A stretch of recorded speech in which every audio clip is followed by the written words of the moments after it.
जय हिंद साथियों, Shiva sir academy YouTube channel पर आप सभी का स्वागत है।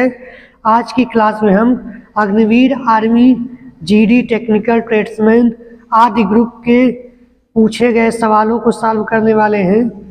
तो आज का जो हमारा टॉपिक रहने वाला है वह है रीजनिंग का टॉपिक और मैथ का टॉपिक रहने वाला है। तो चलिए क्लास को शुरू करते हैं और देखते हैं पहला क्वेश्चन क्या कह रहा है। फर्स्ट क्वेश्चन आपसे कहा जा रहा है कि दिए गए विकल्पों में से लुप्त संख्या ज्ञात कीजिए। यानी कि आपको यहाँ पे एक सीरीज दिख रही होगी 121, 112, फिर क्वेश्चन मार्क है 97, 91, 86। इस सीरीज में से आपको इन ऑप्शनों में से चूज करके बताना है कि कौन सा ऑप्शन आपका सही है। ठीक है, तो ध्यान से चलिए देखते हैं कैसे सॉल्व होगा। देखिए, आपको नंबर कुछ पास पास नज़र आ रहे हैं, तो आप पहले क्या कर लेंगे, इसका डिफरेंस ले लेंगे। देखिए 121 और 112 के बीच में जो डिफरेंस आ रहा है वह आ रहा है 9 का। ठीक है, कितने का डिफरेंस आ रहा है? 9 का। इसके बाद यहाँ तो संख्या गायब है, तो पीछे वालों का डिफरेंस ले लीजिए। 97 और 91 का डिफरेंस कितना आ रहा है? 6 का। और 91 से 86 का डिफरेंस कितना आ रहा है? यह आपका आ जाएगा 5 का। तो कहीं ना कहीं यहाँ से आपको एक छोटा सा पैटर्न मिल रहा है। हो सकता है कि अब 5, 6 के बाद 97 में 7 जोड़ा गया हो, फिर जोड़कर 97 में 7 जोड़कर क्वेश्चन मार्क वाली संख्या आई हो, फिर उस क्वेश्चन मार्क वाली संख्या में 8 जोड़कर 112 आया हो, फिर 112 में 9 जोड़ने पर 121 आया हो। तो एक बार प्रैक्टिकली आप देख लीजिए। तो 97 में जब आप 7 ऐड करेंगे, ठीक है, 97 में जब आप 7 ऐड करेंगे तो आपको क्या संख्या मिलेगी? यहाँ से आपको मिल जाएगा 4 और यहाँ से फिर आपको मिल जाएगा 104। ठीक है, क्या मिल जाएगा? 104। क्लियर है? और ऑप्शन में आपको 104 नज़र आ रहा है, लेकिन ऐसे ही हमको 104 नहीं मान लेना। हम इसमें फिर आगे वाली संख्या 8 जोड़कर देखेंगे कि 112 मिल रहा है। तो जब 104 में आप 108 ओनली 8 जोड़ेंगे तो आपको 112 मिल जाएगा। इसका मतलब इस तरह से इसका ऑप्शन कौन सा सही हो जाएगा? बी, 104। ठीक है, नेक्स्ट क्वेश्चन पर चलते हैं। नेक्स्ट क्वेश्चन आपसे कहा जा रहा है निम्न विकल्पों में से अनुक्रम का अगला पद ज्ञात कीजिए। यानी कि यहाँ पर आपको जो सीरीज दे रखा है, इस सीरीज में देखकर आपको बताना है ऑप्शन से कि इसमें आगे की कहानी में क्या बनने वाला है, यानी कि इस डैश की जगह क्या आपको भरना है। ठीक है, तो अगर आप ध्यान से देख पाएंगे तो आपको यहाँ पता चलेगा कि जेड का तो 26 होता है, फिर 25, यक्स का 24 होता है, फिर 23 के बाद किसका आ रहा है? 22 का टर्म आ रहा है। ठीक है, ये उल्टा चल रहा है, लेकिन अगर ए पर आप ध्यान देंगे यहाँ से आपको पता चलेगा कि ये सीधा चल रहा है, ABCD। यानी कि यहाँ से आपको ऑप्शन में क्या मिल सकता है, ध्यान दीजिएगा। अगर आप ABCD से भी चलेंगे तो आपको लास्ट में ऑप्शन क्या नज़र आना चाहिए? ई। और ई केवल आपका एक ही ऑप्शन में है, इसीलिए ऑप्शन बी आपका सही हो जाएगा।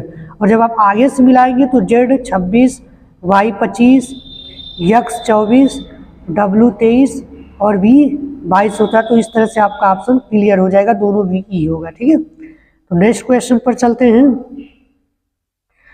नेक्स्ट क्वेश्चन आपसे कहा जा रहा है एक निश्चित कूट में, ठीक है, कहा जा रहा है कि एक निश्चित कूट में प्रेज को, यानी PRAISE को इस तरह से कोडिंग किया हुआ है $27%। इसी प्रकार रिस्पायर RESPIRE को भी इसी तरह से कोडिंग किया हुआ है। तो आपको बताना है कि रिपेयर का कोडिंग क्या होगा। तो आप ध्यान से समझ लीजिए कि ऐसे सवालों में जो है कि यहाँ पे अक्षर का कोड जो है सिंबल के फॉर्म में दिया, तो यहाँ पे कोई भी कठिन नहीं है। आप पीछे से मिला लीजिए कि यहाँ पे आर के लिए यहाँ से आपको क्या नज़र आ रहा है? आर की जगह आप यहाँ पे मिलाएंगे तो दूसरे नंबर पर आपका यहाँ आर है और यहाँ @ है। ठीक है, तो आप यहाँ से मिलाकर आप लिख लेंगे तो आर के लिए आपको क्या मिल जाएगा? @ ठीक है, @ आपका 2 ऑप्शन में दिख रहा है, C और D ऑप्शन भी आप देखते जाएंगे। ठीक है, तो ये भी तो नहीं हो सकता, C और D में से होने की संभावना है। इसके बाद ई का अगर आप ध्यान देंगे तो यहाँ पे आपको लास्ट में दिख रहा है और यहाँ पर इसमें % दिख रहा है। ठीक है, तो यहाँ से ई का क्या हो जाएगा? %। फिर पी देखिए शुरू में हैशटैग दिया हुआ है, इसके बाद हैशटैग आ जाएगा और इतना ही आपको ढूंढने के बाद आपको ऑप्शन मिल जाएगा कि ऑप्शन सी सही है। ठीक है, तो टाइम बचाने के लिए आप इस तरह से ऑप्शन के सहारे चलेंगे तो आपकी टाइम की बचत होगी। तो नेक्स्ट क्वेश्चन पर चलते हैं। नेक्स्ट क्वेश्चन आपसे कहा जा रहा है निम्नलिखित 3 विकल्प एक निश्चित रूप से एक समान है और एक विषम है, यानी कि यहाँ पे जो भी आपको ऑप्शन में नजर आ रहे हैं इनमें से कोई 3 जो है किसी न किसी रूप से एक दूसरे के समान है और इसमें से एक कोई अलग है, उसी को आपको ढूंढ के बताना है। तो यहाँ देखिए, अगर आप ध्यान से देखेंगे तो यहाँ पर 5 सेंस की बात की गई है। ठीक है, 5 सेंस मतलब 5 ज्ञानेंद्रियों की। त्वचा भी आपकी एक ज्ञानेंद्रिय होती है, आँख भी आपकी एक ज्ञानेंद्रिय होती है और कान भी एक ज्ञानेंद्रिय होती है। आप अगर बायोलॉजी पढ़ेंगे तो आपको क्लियर होगा, यहाँ पर 5 ज्ञानेंद्रियाँ होती हैं, उनमें से यह तीनों ज्ञानेंद्रियाँ, जबकि जो दिल होता है, हार्ट होता है, ज्ञानेंद्रिय नहीं होती है, यह एक क्या होता है, अंग होता है। और यह शरीर, अगर दूसरा भी रूल लगाना चाहिए तो भी आप समझ सकते हैं, त्वचा, आँख और कान जो है शरीर के बाहरी अंग होते हैं, जबकि जो आपका हार्ट है यह आंतरिक अंग होता है। तो इस कंडीशन से भी आपका क्लियर हो जाएगा कि ऑप्शन नंबर सी सही है। ठीक है, नेक्स्ट क्वेश्चन पर चलते हैं। नेक्स्ट क्वेश्चन में कहा जा रहा है एक पंक्ति में सुमित बाएं से 12वें और दाएं से 13वें स्थान पर है, तो पंक्ति में कितने छात्र हैं यह आपको ज्ञात करके बताना। ऑप्शन दिया है 25, 24, 30, 22। देखिए, इस सवाल को बहुत आसानी से आप लगा सकते हैं। आपको बाएं से बोला जा रहा है, मतलब इधर से उसकी पोजीशन 12वें नंबर पर है, और लेकिन इधर से उसकी पोजीशन कितने नंबर पर है, 13वें नंबर पर है। तो जाहिर सी बात है कि इससे पहले 11 बच्चे बैठे होंगे। अगर इधर से काउंट किया जाएगा तो उधर से इससे पहले कितने बच्चे बैठे होंगे, 12 बच्चे बैठे होंगे। और यह बीच में तो अकेला एक बच्चे के रूप में बैठा ही है, तो टोटल काउंट कर लेंगे तो 11 + 1 फिर प्लस यहाँ से 12, तो कितना हो जाएगा, 12 बार 11 1 12, 12 दूना 24, यानी कि यहाँ पे टोटल कितने बच्चे बैठे हुए हैं, 24। ऑप्शन नंबर 20 सही हो जाएगा। ठीक है, तो यहाँ पर अब अगला सेक्शन शुरू हो गया है, तो साइंस का सेक्शन हम अगले दिन कंप्लीट करेंगे। अब हम चलते हैं नेक्स्ट सेक्शन यानी कि मैथ सेक्शन पर, क्योंकि हमने आपको कहा था कि रीजनिंग के साथ मैथ का सेक्शन सॉल्व करने वाले हैं हम लोग। ठीक है, तो नेक्स्ट सेक्शन पर चलते हैं। तो चलिए, मैथ सेक्शन पर हम आ चुके हैं और अब देखते हैं पहला क्वेश्चन क्या है। यहाँ पर पहला क्वेश्चन आपसे पूछा जा रहा है, सबसे बड़ी 4 अंकों वाला पूर्ण वर्ग संख्या कौन सा है। ऑप्शन दिया आपको 9990, 9999, 9800, 9801। ठीक है, तो आपको अब देखिए इसको लगाना है, लेकिन आप ट्रिक भी जानते रहिएगा। यहाँ पर जो होता है एक पैटर्न फॉलो होता है, अगर वो पैटर्न आप याद रखेंगे तो अच्छी बात है। उस पैटर्न के हिसाब से ऑप्शन नंबर डी ही आपका सही हो जाएगा। लेकिन वो पैटर्न जो है कुछ इस तरह से होता है कि हम मान कर चलते हैं कि जैसे हम क्या करते हैं, अगर 1 9 का स्क्वायर करते हैं तो कितना आता है, 81 आता है। अगर 2 9 का स्क्वायर किया जाएगा तो कितना आएगा। इसका एक फिक्स पैटर्न होता है, कितनी बार 9 आ रहा है, 2 बार। तो आप एक बार क्या करेंगे, यहाँ पर 1 से कम करेंगे और 8 से एक बार ज़्यादा करेंगे। 1 से जब एक बार कम करेंगे तो यहाँ 0 आएगा, और 8 से एक बार ज़्यादा करेंगे तो यहाँ पर 9 8 0 1 आ जाएगा। ठीक है, ये फिक्स पैटर्न होता है। इसी तरह अगर आपको 3 9 दिखा दिया जाए, 3 9 का अगर स्क्वायर आप करेंगे तो 3 9 का स्क्वायर का पैटर्न आपका ऐसे चलता है। देखिए, 3 9 आ रहा है तो पहले तो आप जानते रहिएगा 9 का जो होता है वो 81 होता है। तो 3 बार 9 आए तो 2 बार आप क्या करिए, 1 से 0 छोटा लिखिए और 2 बार आप बड़ा लिखिए। तो इस तरह से 999 का जो स्क्वायर बन जाता है, ये फिक्स पैटर्न का ऐसे सवाल बनता है। लेकिन अगर आपको बेसिक से लगाना है तो आप बेसिक्स भी इससे लगा सकते हैं।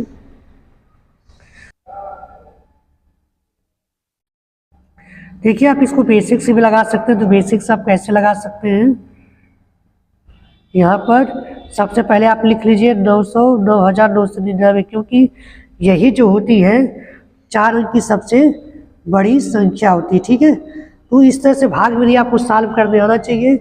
आप यहाँ पर स्क्वायर टेबल ऐसा पढ़िए कि जो 99 दे दे या 99 से कम दे, तो आपको पता है कि स्क्वायर टेबल आप पढ़ेंगे जब तो यह 9 बार में जाएगा। ठीक है, तो यहाँ पर कितना हो जाएगा 81, और यहाँ इसको घटा लेंगे तो आपका मिल जाएगा 8, यहाँ 1, और यहाँ पेयर में ही उतरता है। ध्यान दीजिएगा, जब भाग विधि से हम किसी सवाल को लगाते हैं तो वहाँ पर पेयर उतरता है पूरा। ठीक है, अब इसके बाद इधर वाली जो संख्या होती है इसको हम जोड़ लेते हैं। ठीक है, अब यहाँ पर आप ऐसी संख्या रखिए जिसकी वजह से जो है कि यह या तो इसके बराबर आ जाए, इससे छोटा है। अब देखिए, अब 10 बार में तो आप टेबल लेके जा ही नहीं सकते, तो आपको कोशिश यही करनी कि फिर से आप 9 बार लेके जाइए। तो 9 बार जब आप लेके जाएंगे तो कितना हो जाएगा, यहाँ से 9 81, 1 हासिल आया 8, 9 8 72, 72, 8 आपका 80 हो जाएगा, 0 हासिल आ गया 8, और 9 1 9 8 17। अब यहाँ इसको घटा लीजिए, घटाएंगे तो आपको कितना मिलेगा, यहाँ पर 8, यहाँ पर 9, और यहाँ पर 198। यानी कि अगर हमको ये जो बड़ी 9999 संख्या दी है, इसमें से अगर हम 198 घटा दें तो 4 अंक की सबसे बड़ी संख्या, वो भी पूर्ण वर्ग मिल जाएगी आपको। यहाँ से आप क्या करिए, 9999 में से 198 घटा लेंगे तो आपको यहाँ पर मिल जाएगा 1 0 8 और 9, यानी कि 9801 आपका ऑप्शन नंबर डी सही हो जाएगा। तो इस तरह से आप बेसिक से भी इसको सॉल्व कर सकते हैं। ठीक है, तो नेक्स्ट क्वेश्चन पर चलते हैं। नेक्स्ट क्वेश्चन कहा जा रहा है कि दो संख्याओं के म और ल क्रमशः 18 और 3780 है, तो यदि उनमें से एक संख्या 540 है तो दूसरी संख्या बताइए। फिक्स पैटर्न का सवाल होता है। फार्मूला आपका होता है म से गुणे ल से बराबर दोनों संख्याओं का क्या होता है, गुणा। यहाँ पर आपका क्या हो जाएगा, संख्याओं का गुणा। ठीक है, संख्याओं का गुणा होता है। जब इस फार्मूले पर आप लगाएंगे तो यहाँ पे क्या हो जाएगा, 18 गुणे 3780, और यहाँ पर देखिए संख्या का गुणा होगा, इधर आपको क्या मिलेगा 540। ठीक है, क्या मिलेगा 540 गुणे में मान लीजिए दूसरी संख्या आपकी यक्स है। जब ऐसा आप करेंगे तो यक्स का मान निकालने के लिए आपको क्या करना पड़ेगा, यहाँ से इस यक्स को हटाकर आपको इसके यक्स को नहीं, यक्स को रहने देंगे आप। ठीक है, तो यक्स तो आपका रहेगा ही, यहाँ से आपको क्या करना पड़ेगा, 540 को यहाँ से हटाकर इसके अपार में करना पड़ेगा। यहाँ से आप इससे डिवाइड कर लीजिए तो आपको पता है कि यहाँ 18 3 54 हो जाएगा, और यह 0 से 0, यहाँ वाला 0 कट जाएगा, तो 3 से भाग कर लीजिए। तो 3 से भाग करेंगे तो यहाँ कितना आ जाएगा, 3 1 3, और फिर 3 दूना 6, यहाँ पर 3 दूना 6, फिर 1 बचेगा तो यहाँ 3 6 18 हो जाएगा। ठीक है, यानी कि जो दूसरी संख्या आपकी थी कितनी हो जाएगी, ऑप्शन नंबर बी के हिसाब से 126 हो जाएगी। ठीक है, तो नेक्स्ट क्वेश्चन पर चलते हैं। नेक्स्ट क्वेश्चन आपसे कहा जा रहा है 0.0000841 का वर्गमूल ज्ञात कीजिए। देखिए, ऑप्शन आपको भले इतना दिया, बस आपको ध्यान रखना है कि बस 841 किसका वर्गमूल होता है, तो आपको उसमें भी ढूंढने में ज़्यादा तकलीफ नहीं होगी।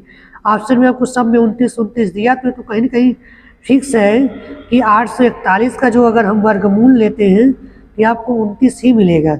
बस आपको डेसिमल को सेट करना। तो आपको एक बात है, आपको ध्यान रखनी है कि अगर मेन संख्या में अगर आपको डेसिमल के बाद 6 अंक दिए गए हैं तो जाहिर सी बात है कि जब आप उसका वर्गमूल निकालेंगे तो वर्गमूल में पेयर में जोड़े कम होते, जोड़े के हिसाब से संख्याएं कम होती जाती हैं। तो अगर यहाँ पे 6 संख्याएं डेसिमल के बाद लिए गए हैं तो जब आपका आंसर आएगा तो डेसिमल के बाद वहाँ पर आपको बस 3 डिजिट ही मिलेंगे। तो बस आप ऑप्शन में देख लीजिए किसमें 3 डिजिट है। यहाँ पे 2 डिजिट है, गलत है। यहाँ पर आपका 5 डिजिट है, गलत है। यहाँ पर आपका 3 डिजिट है, और यहाँ पर आपका 4 डिजिट है, तो वो भी गलत है। तो ऑप्शन नंबर आपका डी वाला सही हो जाए, क्योंकि यहाँ 3 डिजिट है। स्क्वायर करेंगे तो आपको 841 तो मिलेगा ही, लेकिन डेसिमल आपका 3 पॉइंट पर लगेगा। तो इस तरह से आप सही ऑप्शन पर जा सकते हैं। नेक्स्ट क्वेश्चन को चेक करते हैं। नेक्स्ट क्वेश्चन आपसे कहा जा रहा है 2100/50 को हल कीजिए। तो नॉर्मल से सवाल है, आपको क्या करना है, सीधे कट पिट कर देना है तो आपका आंसर आ जाएगा। यहाँ से देख लीजिए, इसको 5 से काटेंगे तो 0 कट जाएगा, फिर 5 से इसको काट लेंगे तो 5 चौको 20 हो जाएगा, फिर 10 हो जाएगा यहाँ पर, तो 5 दूनी 10, यानी कि आपका ऑप्शन नंबर सी सही हो जाएगा। ठीक है, नॉर्मल सा सवाल था। नेक्स्ट क्वेश्चन पर चलते हैं। नेक्स्ट क्वेश्चन कहा जा रहा है, उस वृत्ताकार बेलन का आयतन ज्ञात कीजिए जिसकी ऊंचाई 15 सेंटीमीटर और आधार की त्रिज्या 7 सेंटीमीटर है। देखिए, वृत्ताकार बेलन का जो आयतन होता है उसका फार्मूला होता है, पहले तो आप समझ लीजिए, जो इसका फिगर होता है कुछ इसी तरह बनता है। ठीक है, इसी कंडीशन को क्या बोलते हैं, वृत्ताकार बेलन बोलते हैं। ऊंचाई आपको 15 यहाँ पर दे रखा है, जो आधार की त्रिज्या होती है, जो आधार की त्रिज्या उसको आपको 7 दे रखा है, और जो आयतन का फार्मूला होता है वह आपका होता है पाई r² h।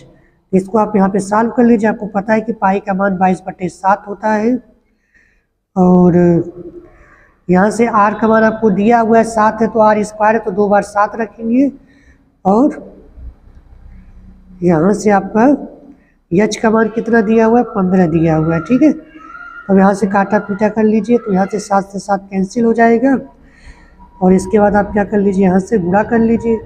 तो यहाँ पे पहले गुणा करेंगे तो ये हो जाएगा 154, और फिर 15 का भी आप इसमें गुणा कर लीजिए, तो 15 चौको 60, 0 आएगा, 6 15 5 75, 75 में 6 जोड़ेंगे तो आपको मिल जाएगा 81, 8 हासिल आ गया, 15 1 15, 15 में जब 8 जोड़ेंगे तो आपको मिलेगा 23। ठीक है, और यूनिट आप ध्यान रखेंगे, यूनिट आपका सेंटीमीटर क्यूब होगा। ठीक है, इस तरह से आपका ऑप्शन नंबर कौन सा सही हो जाएगा, ए। नेक्स्ट क्वेश्चन पर चलते हैं। नेक्स्ट क्वेश्चन कहा जा रहा है कि एक व्यापारी ने 17 बोरी चावल को 1020 रुपये में बेचकर कुल 51 रुपये की हानि उठाता है, तो प्रति बोरी क्रय मूल्य क्या था। देखिए, जब कभी भी हानि उठानी पड़ती है तो इससे साफ जाहिर होता है कि आपने जितने में वस्तु खरीद के लाया था उससे कम में बेच दिया है। ठीक है, जितना भी आपने खरीद, मान लीजिए कोई आपने 10 रुपये की वस्तु लाया और उससे 9 रुपये में बेच दिया, तो इसका मतलब आपको क्या हो गया, 1 रुपये का हानि हो गया है। तो यहाँ पर 1020 रुपये में बेचा गया है 17 बोरियों को, और 51 रुपये का अगर आपको हानि हो रहा है तो इसका मतलब खरीद के कितने में लाया रहा होगा। तो आप उसको निकालने के लिए आप क्या करेंगे, 51 इसमें जोड़ देंगे, तो जोड़ेंगे आपको कितना मिल जाएगा, 5 2 7, और यहाँ 0, यानी कि 1071 रुपये में वह खरीद कर लाया था। जब 51 रुपये की हानि हो रही तभी तो वह 1020 में बेचा होगा। अब आप क्या करिए, यह 17 बोरी का क्रय मूल्य आ गया, लेकिन आपसे सवाल में पूछा जा रहा है कि प्रति बोरी कितना क्रय मूल्य था, तो इसमें आप क्या करिए, 17 से भाग कर दीजिए। तो आपको पता होना चाहिए 17 छक्का 102 होता है, तो यहाँ से इसको घटाएंगे तो यहाँ 5 बचेगा 51, और 17 तो यहाँ 51, यानी कि एक बोरी का दाम कितना आपको निकल के आ गया, 63 रुपये। ठीक है, तो ऑप्शन नंबर सी सही हो जाएगा। नेक्स्ट क्वेश्चन पर चलते हैं। नेक्स्ट क्वेश्चन कहा जा रहा है, 1 मीटर तार से बने 1 मीटर तार से बने वृत्त का क्षेत्रफल ज्ञात कीजिए। यानी कहा जा रहा है कि एक तार है, कोई एक तार लंबा था जो 1 मीटर का था। ठीक है, कितने का था, 1 मीटर का वह तार था। अब इसको क्या किया जा रहा है, घुमा कर एक वृत्त बनाया जा रहा है।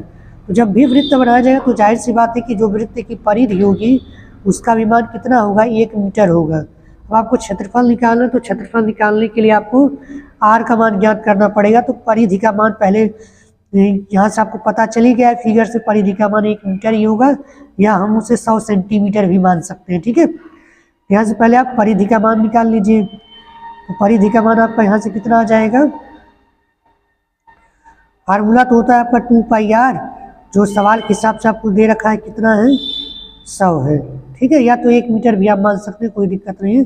आंसर आपका सेंटीमीटर में दिया तो आपको 100 मीटर ही मानना पड़ेगा। ठीक है, 100 सेंटीमीटर आप मानेंगे। ठीक है, तो यहाँ से इसका मान रखिए 2 × 22/7 × 8।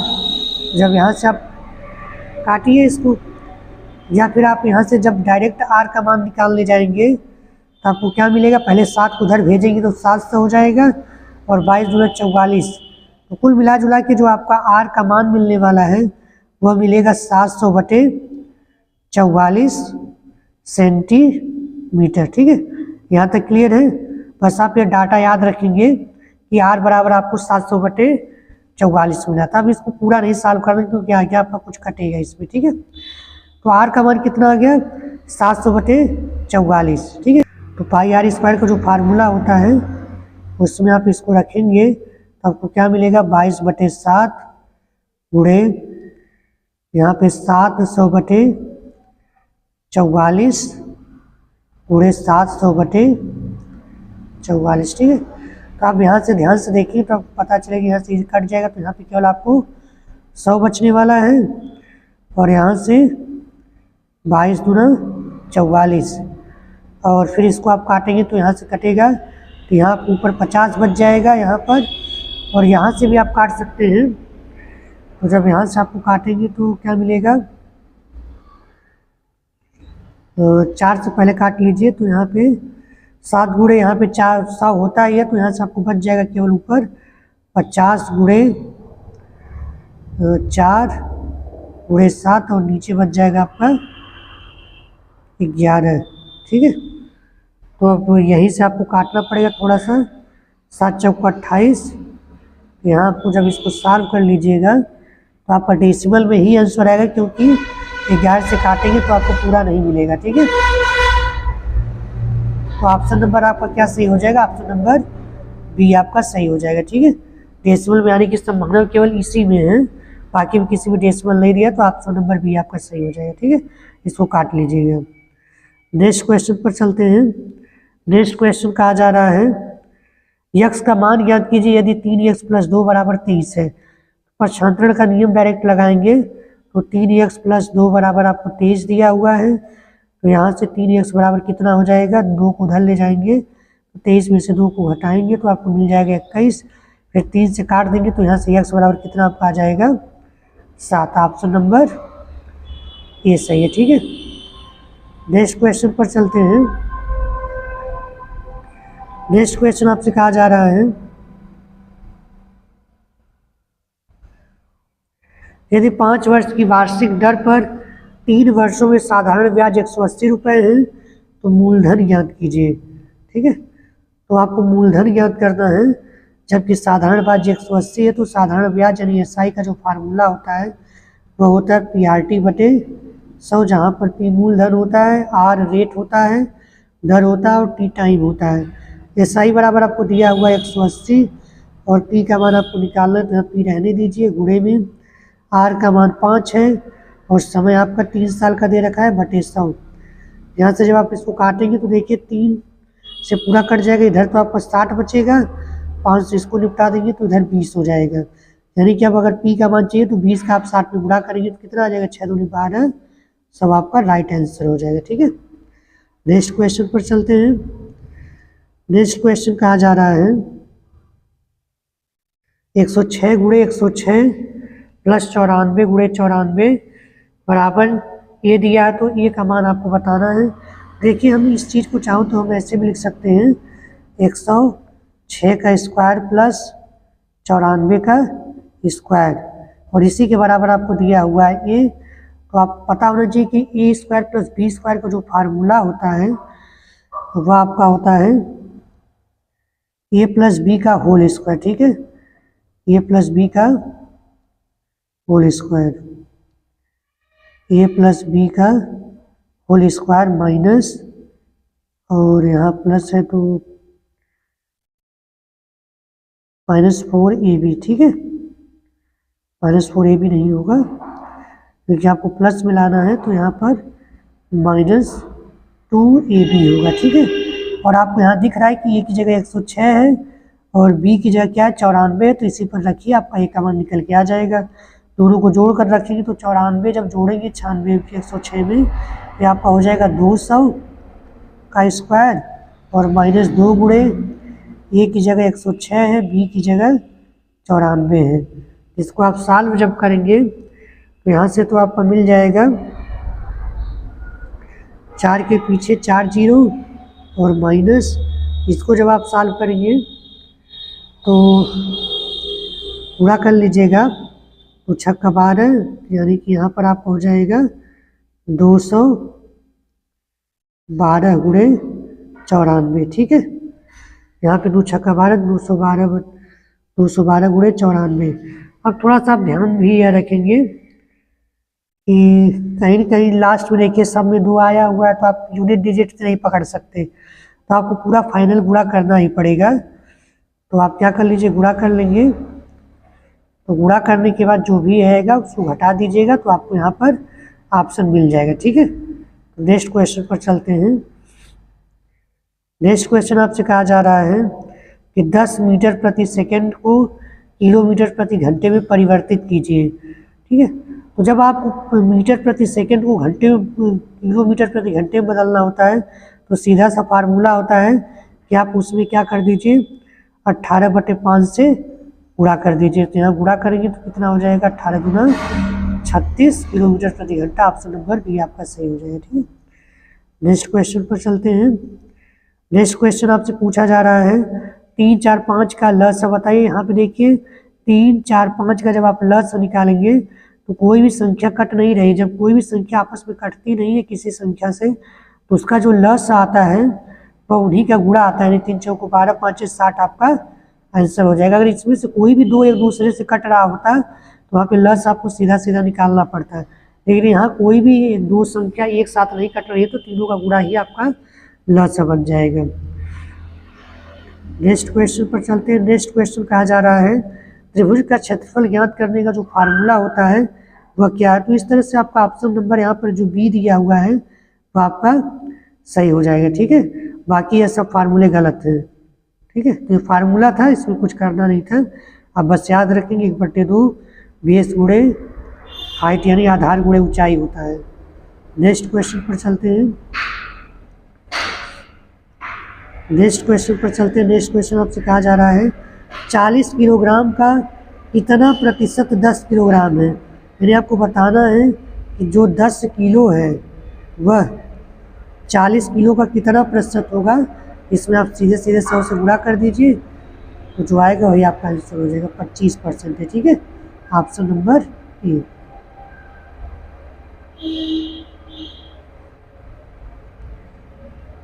देखिए नेक्स्ट क्वेश्चन, यही आपका जो लास्ट क्वेश्चन है इस सेशन का। इसमें देखिए कहा जा रहा है कि 2100 रुपये की राशि पर 8% प्रति वर्ष पर 2 वर्ष और 3 वर्ष के साधारण ब्याज का अंतर ज्ञात कीजिए। यानी कि आपको 2 वर्ष और 3 वर्ष के साधारण ब्याज निकालने हैं और उनका अंतर बताना है। ठीक है, साधारण ब्याज निकाल लीजिए। कितना कैसे निकलेगा, पी आर का मान है 8 और टी का मान है 3 और बटे में 100। ये 2 साल का आपका निकल रहा है, फार्मूला आपको पीछे बताया गया था। यहाँ से इसको काटेंगे तो ऊपर केवल बच जाएगा, यहाँ पर ये 3 साल का निकल रहा है, 3 हमने रख दिया है। तो 3 साल का आपको कितना आ जाएगा, यहाँ से बचेगा 21 गुणे 24, गुणा कर लीजिए 24 से कम, 24 के 4 हाथ से लाया 2 और 24 दूना 48 और 48, तो कितना हो जाएगा 50। यानी 3 साल का ब्याज आपका आ गया 504। 2 साल का निकालने के लिए आपको ज़्यादा कुछ नहीं करना है, बस जहाँ 3 दिख रहा है वहाँ पर आप 2 कर दीजिए, आपका 2 साल का निकल के आ जाएगा। ठीक है, तो काटना तो पिछले जैसा ही कटेगा। तो यहाँ 8 दूना 16 का जब 21 में गुणा करेंगे तो आपको कितना मिल जाएगा, 16 कम 16 6 और 1 हासिल, तो 16 दूना 32 और 1 33।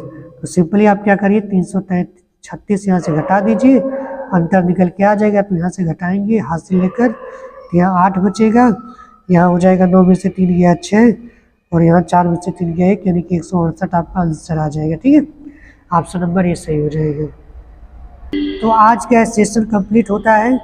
यह वीडियो आपको कैसी लगी कमेंट करके ज़रूर बताइएगा और अपने दोस्तों के साथ इसे शेयर ज़रूर करिएगा। अगर आपको इसका PDF चाहिए तो आप हमारे टेलीग्राम चैनल को ज्वाइन कर सकते हैं, जिसका लिंक हमें डिस्क्रिप्शन बॉक्स में दिया हुआ है। तो मिलते हैं अगली वीडियो में, तब तक के लिए नमस्कार।